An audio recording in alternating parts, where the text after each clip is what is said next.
Anda sedang mendengarkan Sayaga Hipnoterapi Podcast bersama Fernando Urmeneta, episode 5.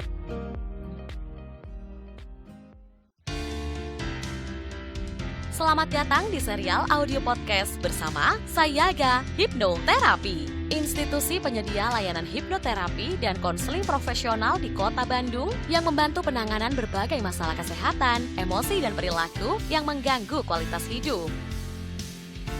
Berpijak pada nasihat luhur, eling, waspada, Sayaga, serial audio podcast Sayaga Hipnoterapi hadir untuk membantu Anda menata kehidupan yang berkualitas secara fisik, mental, emosional, dan spiritual dengan sikap yang lebih berkesadaran, lebih berwaspada, dan lebih bersiaga. Halo kawargian Sayaga dimanapun Anda berada. Jumpa lagi dengan saya Fernando Urmeneta dalam audio podcast Sayaga Hipnoterapi. Tentunya tidak lupa saya selalu mendoakan agar kawargian semua tetap dalam kondisi sehat, bahagia, sejahtera, dan berkelimpahan di berbagai aspek kehidupan. Dalam pengalaman saya memberikan pelayanan hipnoterapi selama 12 tahun terakhir ini, ada begitu banyak pertanyaan yang diajukan oleh calon klien berkenaan dengan proses hipnoterapi yang akan mereka jalani. Salah satu pertanyaan yang paling sering diajukan adalah bagaimana hipnoterapi dapat membantu mereka menyelesaikan permasalahan yang sedang dihadapi. Dengan kata lain, para klien ini bertanya mengenai bagaimana hipnoterapi bekerja. Untuk menjawabnya, maka kita perlu mengetahui terlebih dahulu bagaimana permasalahan bisa terjadi di dalam kehidupan manusia. Seorang tokoh yang cukup terkenal di dalam dunia psikologi maupun di dalam dunia pengembangan diri yang bernama Virginia Satir mengatakan bahwa permasalahan sesungguhnya bukanlah masalahnya. Yang menjadi masalah adalah bagaimana respon atau persepsi kita terhadap permasalahan itu sendiri.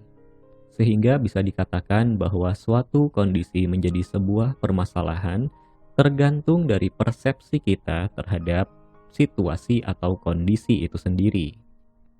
Lalu bagaimana persepsi kita terhadap situasi tertentu terbentuk? Persepsi kita terhadap situasi atau kondisi tertentu terbentuk berdasarkan rekaman data pengalaman yang didapatkan dari proses hasil belajar di setiap fase kehidupan yang pernah kita lalui. Ketika kita mengalami suatu peristiwa yang tidak menyenangkan di satu fase kehidupan tertentu, maka peristiwa itu akan meninggalkan jejak-jejak trauma yang di kemudian hari akan muncul menjadi masalah di dalam kehidupan kita.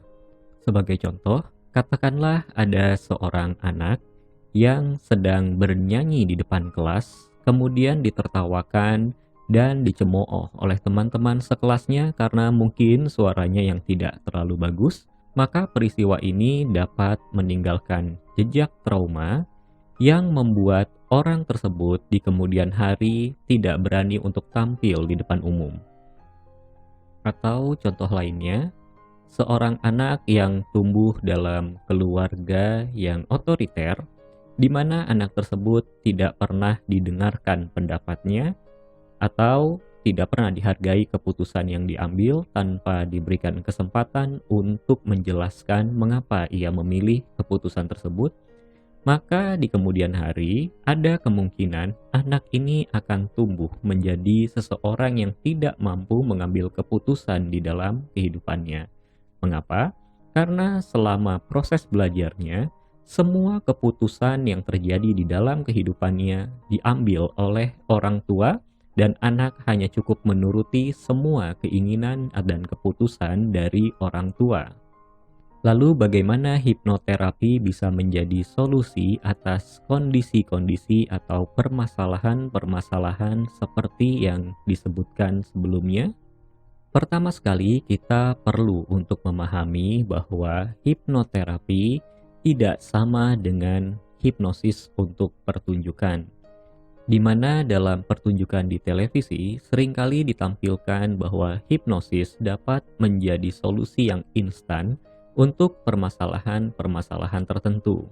Tentunya ini bukan satu hal yang salah karena tujuan dari hipnosis pertunjukan adalah untuk hiburan dan memang membutuhkan efek-efek dramatis agar menjadi sebuah seni yang dapat dinikmati. Namun, tidak demikian dengan hipnoterapi. Karena dalam proses hipnoterapi ada begitu banyak kaidah-kaidah yang perlu diperhatikan agar ketika memberikan layanan hipnoterapi, praktisi tidak justru membuat kondisi klien menjadi semakin buruk. Maka berbeda dengan hipnosis panggung yang berkesan dapat menyelesaikan masalah secara instan, hipnoterapi justru membutuhkan kehati-hatian dan ketelitian dalam menilai permasalahan klien, sehingga hipnoterapis dapat memilih berbagai pendekatan yang sesuai dengan klien dan juga sesuai untuk permasalahan yang sedang dialami oleh klien. Di sisi klien sendiri, klien harus memastikan bahwa dirinya sudah benar-benar siap untuk melepaskan permasalahan yang sedang dialami, sehingga proses hipnoterapi dapat menjadi solusi yang tepat guna. Mengapa hal ini menjadi penting? Karena dalam pengalaman kami di Sayaga Hipnoterapi, ada banyak calon klien yang terpaksa ditunda dulu penanganannya karena pada saat klien datang dan menjalani sesi konsultasi, ditemukan bahwa sesungguhnya klien belum siap untuk melepas permasalahannya, atau bahkan tidak jarang klien mendapatkan keuntungan dari permasalahan yang sedang dihadapi. Maka, sebagai praktisi hipnoterapi, kami di Sayaga Hipnoterapi perlu untuk memastikan kesiapan klien dalam menjalani sesi hipnoterapi. Hal lain yang juga perlu untuk diperhatikan, apakah kondisi klien memadai dan memungkinkan untuk menjalani sesi hipnoterapi. Karena ada beberapa kondisi medis dan psikologis yang tidak memungkinkan seseorang untuk mendapatkan pelayanan dengan menggunakan metode hipnosis. Contohnya, ketika ada seorang klien yang datang untuk menjalani sesi hipnoterapi dengan keluhan nyeri di dada sebelah kiri, maka ada kemungkinan klien tersebut juga memiliki gangguan jantung, karena organ jantung berada di dada sebelah kiri. Maka, jika terjadi kondisi seperti ini, ada baiknya apabila klien dirujuk terlebih dahulu untuk menjalani pemeriksaan medis agar dapat dipastikan bahwa kondisi fisik klien memang tidak mengalami sebuah permasalahan tertentu dan bisa dilanjutkan dengan penanganan hipnoterapi. Hal lain yang juga perlu untuk diperhatikan ketika akan memberikan layanan hipnoterapi kepada seorang calon klien adalah apakah klien tersebut benar-benar bersedia untuk menjalani sesi hipnoterapi. Karena tidak jarang ada klien yang datang karena dipaksa oleh keluarganya, padahal klien tersebut tidak merasa bahwa dirinya bermasalah. Maka penting sekali untuk praktisi hipnoterapi memastikan bahwa ketiga syarat tersebut terpenuhi sebelum menerima seseorang menjadi klien. Ketika sudah dipastikan bahwa klien siap, memungkinkan dan bersedia untuk menjalani proses hipnoterapi, maka proses selanjutnya adalah mencari kejelasan terhadap permasalahan yang akan diselesaikan.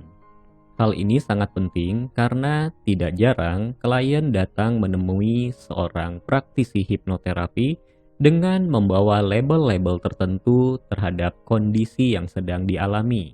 Sebagai contoh, ada seorang calon klien yang datang ke Sayaga Hipnoterapi dan mengatakan bahwa dirinya sedang mengalami gangguan kecemasan.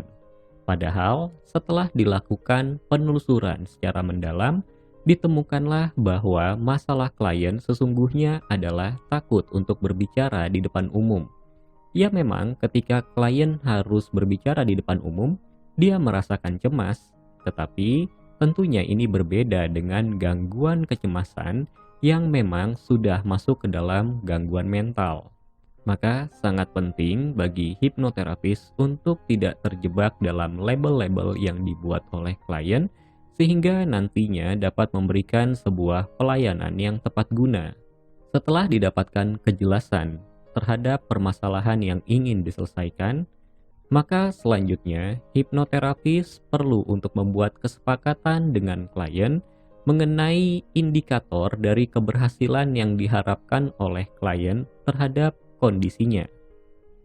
Hal ini untuk membuat setiap sesi hipnoterapi yang dilakukan terukur dan dapat dipertanggungjawabkan, serta dapat menghindari terjadinya sesi-sesi hipnoterapi yang tidak diperlukan. Setelah indikator keberhasilan disepakati bersama, maka proses intervensi dapat dilakukan. Pertama-tama, hipnoterapis akan melakukan proses induksi untuk mengantarkan klien ke dalam kondisi hipnosis yang dibutuhkan. Dalam hal ini, kebanyakan permasalahan perlu diselesaikan dalam kondisi somnambulis atau kondisi transhipnotik yang cukup dalam, sehingga memori emosi dapat diakses kembali. Setelah hipnoterapis memastikan bahwa klien berada dalam kondisi trans yang dibutuhkan, dilakukanlah penelusuran untuk menemukan akar masalah. Proses ini perlu kehati-hatian dan ketelitian karena di dalam penelusuran menemukan akar masalah, hipnoterapis akan dihadapkan pada dua hal, yaitu faktor yang menyebabkan penguatan kondisi tertentu atau seringkali disebut sebagai subsequent sensitizing event, dan juga faktor utama terhadap kondisi tertentu atau sering disebut sebagai initial sensitizing event. Ketika melakukan penelusuran, maka hipnoterapis harus memastikan bahwa initial sensitizing event ditemukan sehingga dapat diberikan penanganan sesuai dengan kondisi yang terjadi ketika peristiwa itu terjadi pertama kalinya. Biasanya setelah initial sensitizing event ditemukan, maka akan diikuti dengan pelepasan emosi, sehingga pada akhirnya emosi bisa terlepas atau terdisosiasi dari pengalaman masa lalu. Ketika proses pelepasan emosi selesai dilakukan, maka klien akan dibimbing untuk memberikan sebuah pemaknaan yang baru dari peristiwa yang terjadi, sehingga klien memiliki perspektif yang baru terhadap permasalahan tersebut, sehingga ketika terjadi lagi peristiwa yang sama di kemudian hari, peristiwa tersebut tidak lagi menimbulkan atau memunculkan gejala emosi tertentu yang mengganggu dan juga tidak jarang menghambat kehidupan. Setelah proses hipnoterapi dilakukan, maka hipnoterapis akan memonitoring untuk memastikan bahwa indikator keberhasilan yang sudah disepakati terpenuhi dengan baik. Atau apabila belum terpenuhi atau belum sesuai dengan keinginan klien, maka bisa dijadwalkan untuk sesi yang berikutnya. Itulah sebabnya dalam beberapa kasus, hipnoterapi tidak cukup dilakukan dalam satu sesi saja. Semoga pemaparan kali ini memberikan sedikit pengetahuan kepada kawargian sebelum memilih dan menjalankan prosedur hipnoterapi. Terima kasih sudah mendengarkan. Sampai jumpa lagi di audio podcast Sayaga Hipnoterapi berikutnya. Serial audio podcast Sayaga Hipnoterapi menghadirkan inspirasi kehidupan yang diintisarikan dari berbagai keilmuan psikologi dan pengembangan diri yang juga diadaptasi dari kisah nyata para individu yang menjalani program terapi dan konseling bersama tim profesional dari Sayaga Hipnoterapi.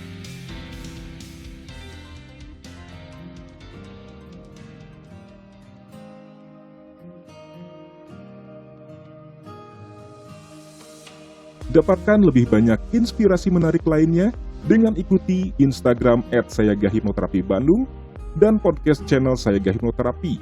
Kunjungi juga website www.hipnoterapibandung.com untuk temukan lebih banyak informasi menarik lainnya, termasuk untuk memesan layanan hipnoterapi dan konseling bersama para tim profesional dari Sayaga Hipnoterapi Bandung untuk membantu Anda menangani berbagai masalah kesehatan, emosi, dan perilaku yang mengganggu kualitas hidup.